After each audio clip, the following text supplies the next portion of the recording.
The most successful founders really let social media marketing go to their team so that it frees up their time to do more of the biz dev that they've seen work previously. That time that you're then putting more focus into Mhm. is the success driver to amplifying your business. Welcome to Managed Chaos Podcast, where we give you the startup business rundown in less time than it takes for you to get to work. I'm Katrina Purcell, and today I'm joined by Emma Tessler. She's the founder and CEO of 95 Media, a social media marketing agency dedicated to creating high converting content for small businesses. With a decade of experience in the marketing world, Emma specializes in turning social media into a powerful tool for growth, helping brands connect with their ideal clients, build engaged communities, and seamlessly convert followers into loyal customers. Emma, this is something I need for the podcast. I am terrible at social media. I get it. You are not alone. Trust me. It just feels like so much work. All right. So, at what point in growth do you usually see teams realize their marketing is not really sustainable? And what are Yeah. those Well, warning signs that they've missed maybe along the path? totally. First of all, thank you for having me. I'm really excited to be here.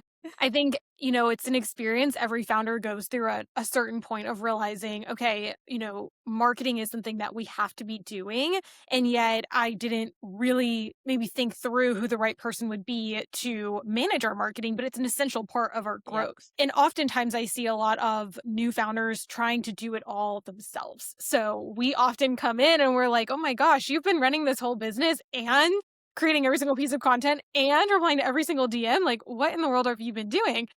So I think that when you're really considering, is it the right time to hire? It ultimately comes down to what you need to be doing. Mm. What are the tasks that only you can do? And then take a step back and say, okay, well, I maybe enjoy doing social media, but it's not something that only I can do versus Yeah. I have to be the visionary. I have to think through our offers. I have to manage our team, et cetera, et cetera.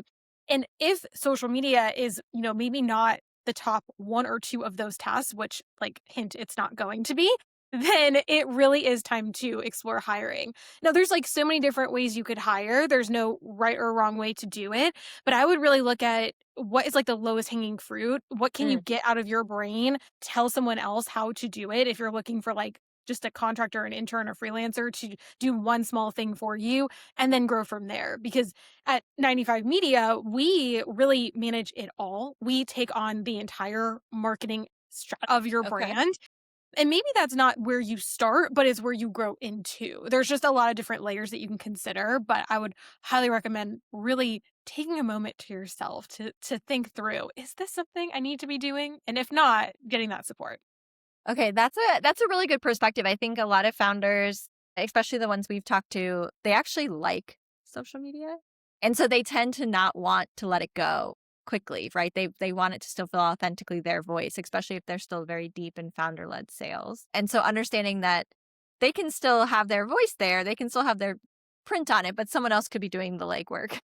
Yeah, I mean, I totally hear that all the time actually. I hear like, I don't mind it. Like this Yeah. is the fun part of my day. Everything else is so stressful, but I really like coming on and creating content on Instagram. And I think that's great. If you find enjoyment in that part of your business, more power to you. And there's likely someone who could do it better, right? And when, as founders, like our job really is to identify opportunity.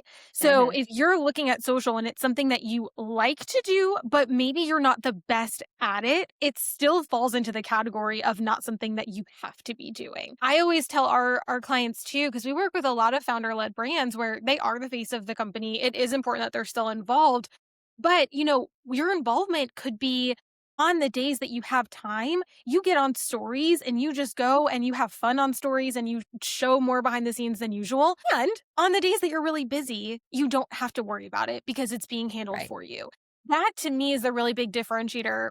And when social media often becomes not so fun is when it becomes a requirement and you feel like you're falling behind.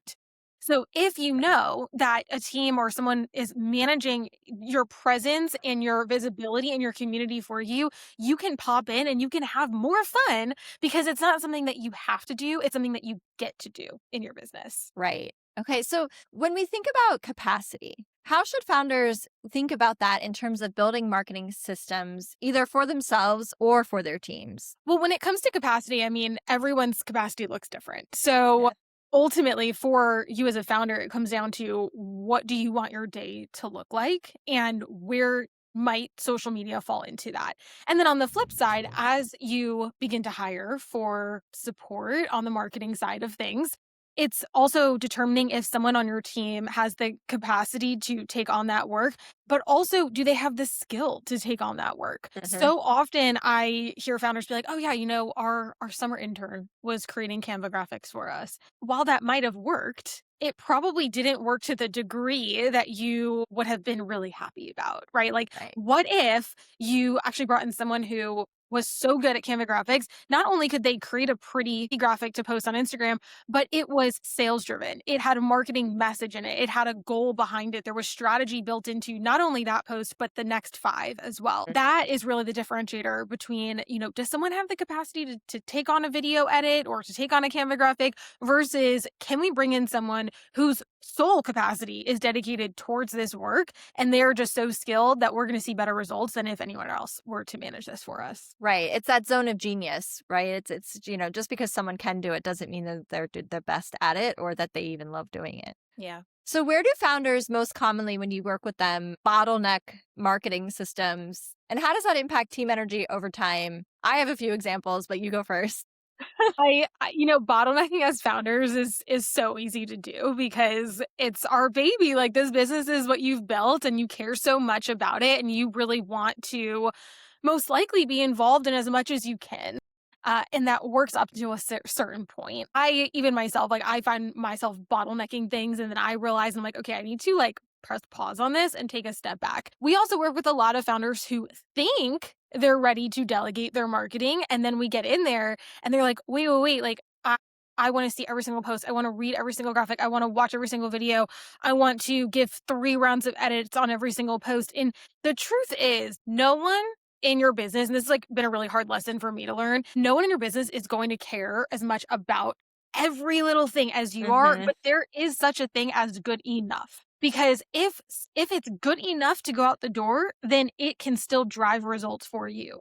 You can still train your team, but often it comes down to getting the thoughts out of your head so that your team can learn what you see. And I Yep. think AI is a great tool to help all of us do that better now, where, take your call transcriptions and put it into chat. Take, your internal team meetings and put it Hmm. into chat and create sort of like SOPs from that. But at the end of the day, it's very easy to bottleneck, but it is so critical that you don't in order to see the most success. One thing that we've been really successful at doing is collecting more and better information upfront from our clients so that they feel really heard and understood in all of the content that we create. We often have clients be like, I did not think that anyone could really sound like me, but y'all did it in like 3 weeks. So, I'm so happy because I hear almost every single sales call I have, founders say to me like, "There's just no way. Like, I know I wanna do this, but there's no way that you guys can actually sound like me. Like, it's so critical to the success of our brand." Hmm. And I'm so scared to let that go because it's been what has gotten us here.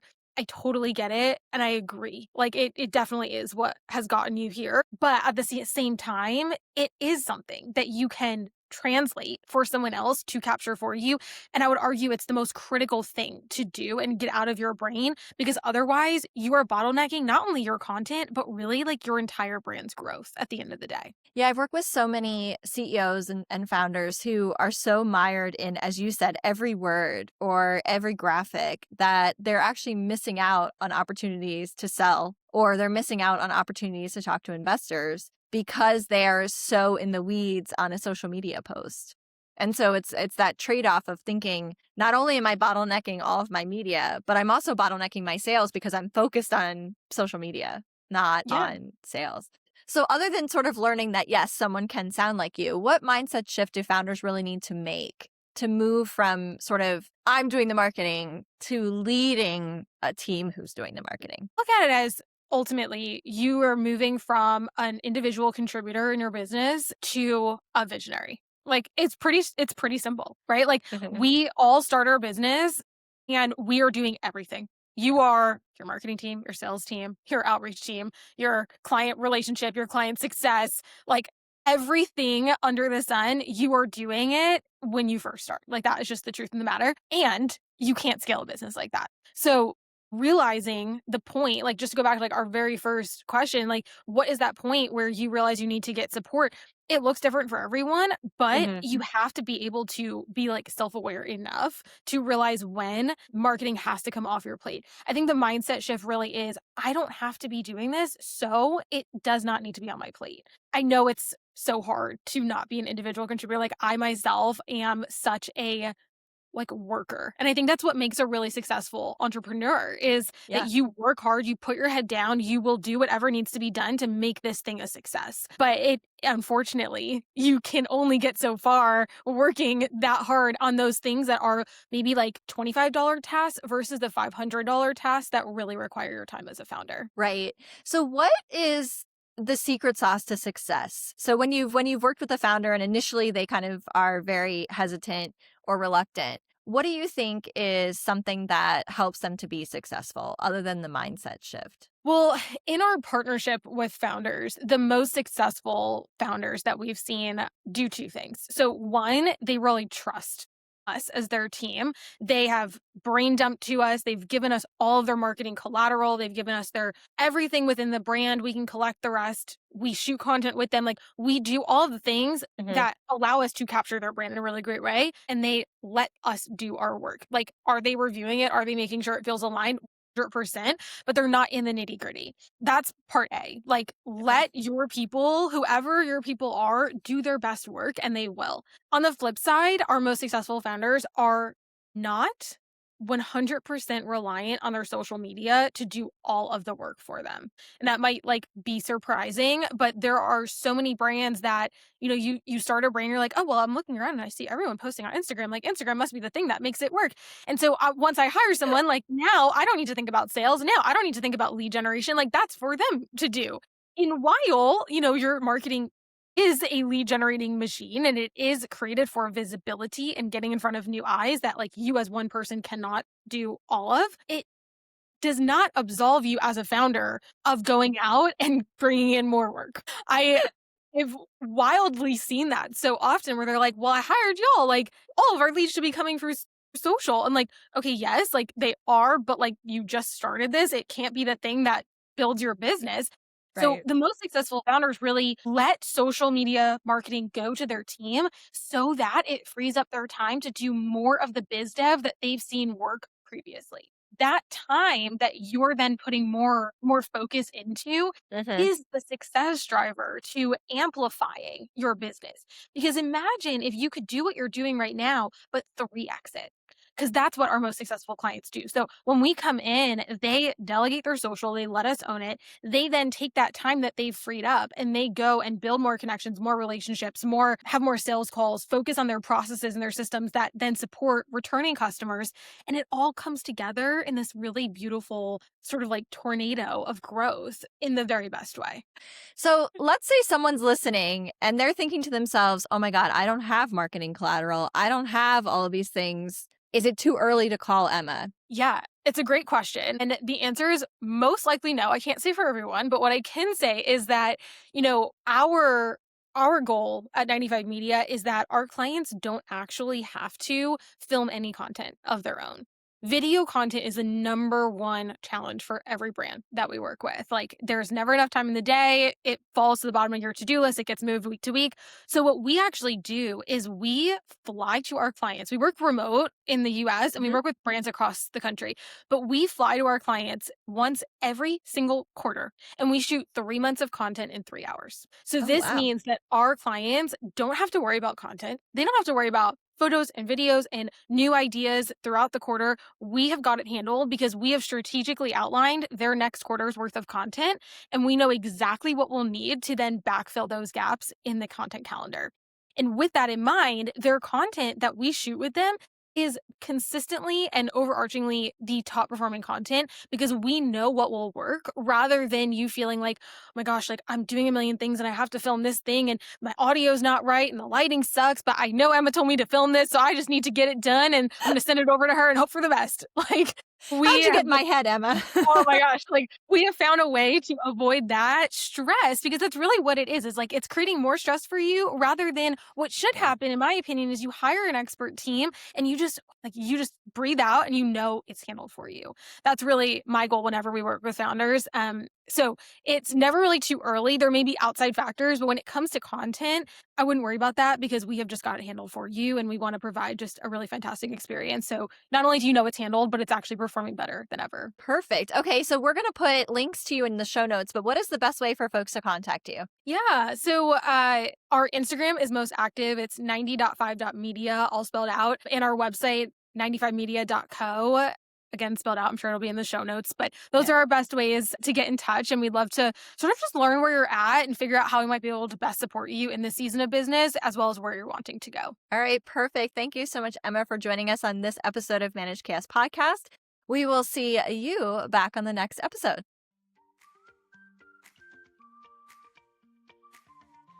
Outsourcing your US tech talent shouldn't be hard. With Pobble.io, we deliver high-quality teams on demand and provide huge cost savings to your business.